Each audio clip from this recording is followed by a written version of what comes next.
Welcome back to another video. So today I want to talk about some things that's been happening in the FGC lately, aka Street Fighter 6 and some of the new EVO 2023 changes. I've been really excited about Street Fighter 6, of course, and it's been a while since I've talked about Street Fighter 6 on the channel because I've been mostly talking about, you know, anime and manga and stuff like that. But I still want to talk about Street Fighter 6 stuff that interests me, and I still want to talk about some FGC stuff that interests me whenever stuff happening that I feel like I want to talk about. So yesterday, I believe yesterday or 2 days ago, when the state of play happened, there was a trailer, which is probably the final, not the final trailer, but the trailer showing the rest of the base roster that we know so far of Street Fighter 6. It was Zangief, Lily, and Cammy. And I want to talk about that, and I also want to talk about EVO 2023 and talk about the format change and how I feel about it, and want to know how y'all feel about it. Let's jump into it. One thing first I want to talk about, I'm gonna go character by character, whoever gets shown up first in the trailer. Let me talk about Zangief. So Zangief, in my opinion, I'm not the craziest over Zangief in any Street Fighter game.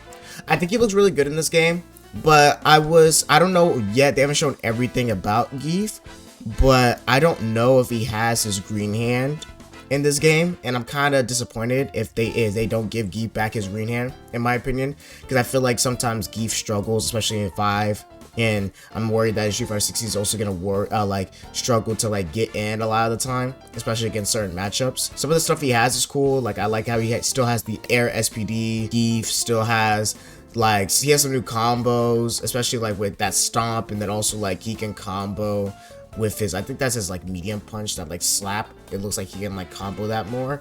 So it looks like Gief's gonna have a little bit more combos in this game, and we haven't seen the damage that he can do, but I'm pretty sure he's still gonna do crazy damage. And also he can drive impact and then SPD at combos. That's pretty cool. So I'm not too crazy about Gief in this game so far. We still have to see more, but he looks cool. His design, his face definitely looks a little weird to me because I'm so used to how Gief looks in 5, but I think it looks good. The game looks good, so his face, I can ignore it because the game still looks good. And anyone that's gonna play Gief, I hope you're excited for him, but I'm still wondering if he's gonna have green hand or another way to get in on opponents, especially opponents with projectiles, because he's still, even if he does have green hand, he still does have parries. But I like green hand because it can go through projectiles, and it pushes Gief forwards, and it gives him pressure. So that's just my thoughts on it. That's just my thoughts on Gief. He still looks really cool, but I'm really hoping that they do give him green hand. But let's move on to Lily. Lily looks really cool. I heard lore-wise she might be the daughter of T-Hawk. I'm not sure because I went on the website. They didn't say anything about that, but I've heard a lot of people on Twitter talk about how she's the daughter of T-Hawk. So if that's the lore, that's really cool. They showed a lot of the same moves that T-Hawk has during the trailer. How she has all of her jump in moves where the T-Hawk has the air moves, and then also her command grab just like T-Hawk. And she had these giant clubs, and it looks like they hurt. When she be doing it, the game, the sound effects, and also how the character takes it, these are some hard hitting moves. And also she has some decent range, especially when she jumps in. There's this one move where she jumps in and she spins with the clubs, and that looks like a really good move. It looks like it hits from the front and the back. And she looks very interesting, and she's kind of small, so she's gonna have a smaller hitbox than how T-Hawk did and other bigs in the game. So that's gonna be really interesting, a smaller command grab move, a smaller T-Hawk, but I'm pretty sure she's still gonna have really good damage. So she looks very interesting, and I liked what I saw from her, especially her level 3, well, I think that was her level 3 or her critical art, where she does all these cool moves, and then she ends up just falling on the back of the opponent just because she messes up, and because she's still young and stuff like that. I thought that was really cool. I love seeing stuff like that. It's when I see Sean in Street Fighter 3 do something really cool, but then he messes up at the end, or in Spider-Verse you see Miles Morales do something really cool and then fuck up at the end because they're young. And I think that's really cool. I like that a lot. Lily is really cool. Last, I want to talk about Cammy. Cammy definitely impressed me the most. She looks really cool in this game. I think this is the best that Cammy has ever looked in any Street Fighter game in terms of design and also the gameplay. So I heard she has a new mechanic where if you hold down the button when you're doing cannon spike or spiral arrow, that you get a longer version of it and a better version of it, and you see it throughout the trailer, and it looks really cool.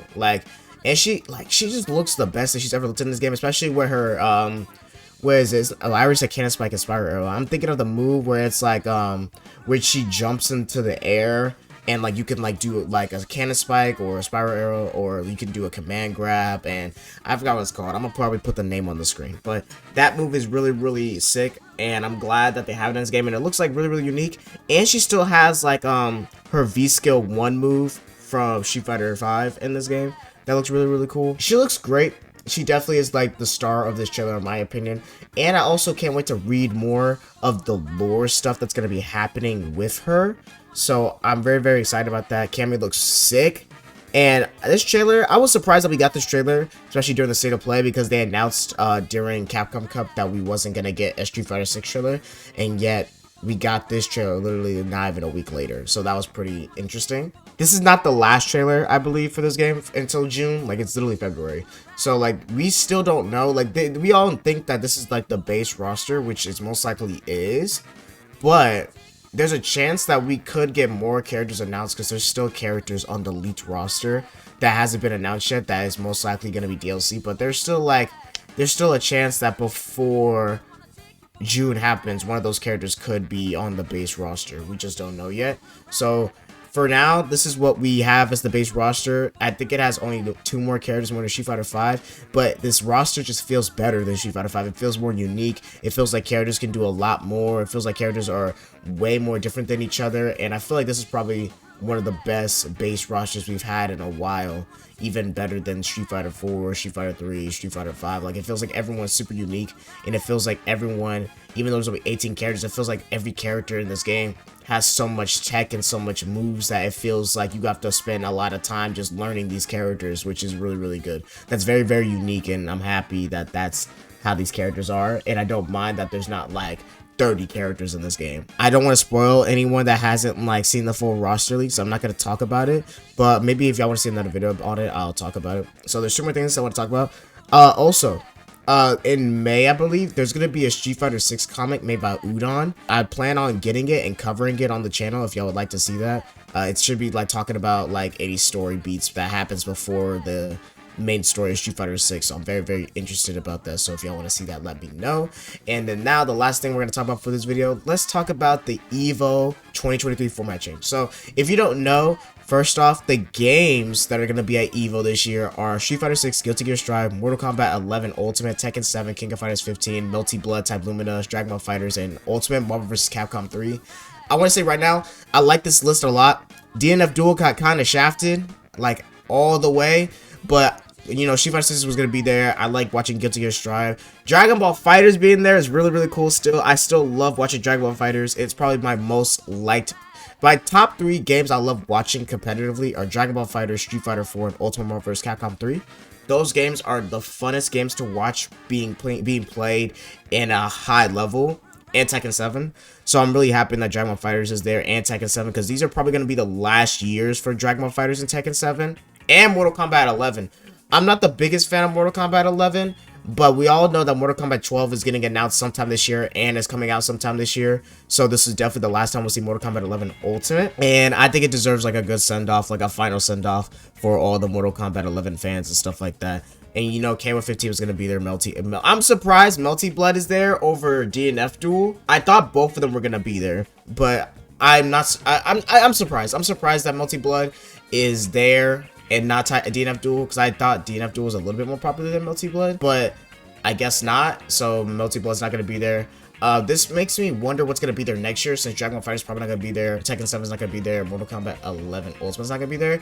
I'm assuming that the games that they're going to be there next year is going to probably be Mortal Kombat 12, not Dragon Ball FighterZ, maybe like, what's it called, Grand Blue Fantasy Versus. I feel like, because, you know, we're getting Grand Blue Fantasy Versus, the like, new version of it, the one that's gonna have crossplay and stuff like that, and like it's gonna fix a lot of the roster and stuff like that. I feel like next year they might replace some games with it, like maybe Dragon Ball FighterZ is gonna get replaced with Grand Blue, and then DNF Duel's gonna be here, or maybe it'll just still be Melty Blood, and then like we have Tekken 8 and Mortal Kombat 12 next year and stuff like that. Still we have a game that's gonna replace Ultimate vs. Capcom 3, because you know Ultimate vs. Capcom 3 is not gonna be there every year. But games that also got shafted, no Smash at all, which is not surprising. I've been hearing a lot about how Nintendo doesn't want to really like play ball with PlayStation involving EVO. So I'm not very surprised by that there's not gonna be no Smash this year. But I'm still kind of sad because I do love watching Melee at EVO, and also love watching I still love watching Smash Ultimate, even though I don't play Smash Ultimate as much anymore. There are two things that are changing with this EVO. So the first thing is that the minimum prize pools for every game is going to be 25,000, which is really, really cool. It's not like the 2 million prize pool that the new Street Fighter 6 Capcom Cup is going to have, but 25,000 for every game is really, really cool, especially for those FGC people that are super deep into these games. Like, that's cool that like if you make it to like top 6 at EVO, which we're gonna talk about later. If you talk about tops, if you make it high, right? If you make it high, the prize pool is gonna be 25,000. So if you make top 6, you're gonna be making like decent money. Like, it's not the craziest for games like Street Fighter, and I think Mortal Kombat and Tekken 7 have bigger prize pools, I think, in their tournaments. If I'm wrong, correct me. But it's cool for things like a Melty Blood, because I highly doubt you would go to a Melty Blood tournament and make and have a prize pool of $25,000, or even Dragon Ball Fighters and stuff like that. So that's really, really cool that they're doing that. And then even later on in the future, I'm hoping this is going to be a new change. And also I heard that I think if there's over like 2,000 people that sign up for a tournament or something like that, I think they said they're going to add a little bit more money. But this prize pool, I heard, also doesn't change if because you know, whenever you enter an EVO, you have to like pay up front. That money doesn't add to the pool. So I believe that's what I heard. So I'm still trying to figure that out. If I'm wrong, correct me in the comments below. Let me know. Also, this is the biggest thing and the most controversial thing that everyone's been talking about, is that EVO is getting rid of top 8. So they're now going to be doing more of the final stage of EVO. Is no longer going to be a top 8 bracket. It's going to be a top 6 bracket. And people have been asking why. And the reason they give is that they want to save more time on certain games, I believe. And they want to make it more I guess interesting, or way more exciting, to make it to top 6 instead of top 8. And that's kind of, I don't like it. I don't like it at all, because I feel like changing it to top 6 kind of messes up the history of EVO, because in the FGC and just fighting games in general, it is seen as an accomplishment to make it the top 8. If you make it the top 8 in EVO, it doesn't even matter if you get 8th place or 7th place, you still made top 8 at EVO. That's such a huge accomplishment, and it kind of sucks that they're changing history to make it top 6 instead, and that if you make it to 7 or 8th in a tournament, you're not even, your game, I heard your game might not even be streamed. You might not even be able to people might not be able to see your games and stuff like that, and I don't like that. And people have theories that the reason that they're doing this is so that they can add more ads during top 8 or top 6, and that they can also save on time and stuff like that, which I can understand if they want to save on time, because some of these games run pretty long. Dragon Ball Fighters runs pretty long, and KOF 15 runs pretty long. But I feel like that messes up the history. I'm a basketball fan, and this is off topic, but stay with me. I'm a basketball fan, and then there's been a lot of debate in the basketball community to get rid of the 82 game season and make it shorter. But my problem with that is that when you have a tournament or a sport that lasts for 75 years, getting rid of an 82 game season, especially when it comes to a bunch of people's records and stuff like that, I don't like that, because it messes up history, and it also makes it harder for certain players later on to make history. It kind of feels like it's not fair to them, and that's what I feel like I'm getting from this EVO thing, that they're getting rid of top 8, and it's not fair for people in the future that they can't make top 8 and they have to make top 6, and it makes it harder for them. Which it can show oh yeah, these people are the best of the best because they made top 6 instead of top 8, but I don't feel it's fair, especially if EVO's been top 8 for decades. So that's my problem with it. I have a huge problem with it. I hope they change it, because there's still time before August, so maybe they'll change it. But if they don't, I'm still gonna watch EVO. But I understand why people are upset and don't like how they're changing the top 8 at all. But let me know what you guys think down below. This is basically like my little fighting game roundup. That like if I want to talk about FGC stuff, I'll basically talk about stuff like that. Talk about all the stuff I want to talk about in the FGC. But like I said, thank you guys for watching the video. Leave a like, subscribe, you can see more content like this, and hit that bell by posting consistently. And once again, tell me down below what you guys think of the EVO change in the Street Fighter 6 trailer. And also, if you want to see me talk about Dragon Ball Super or Chainsaw Man chapters, check out both these playlists on the side. And I'm gonna see you guys later. Peace.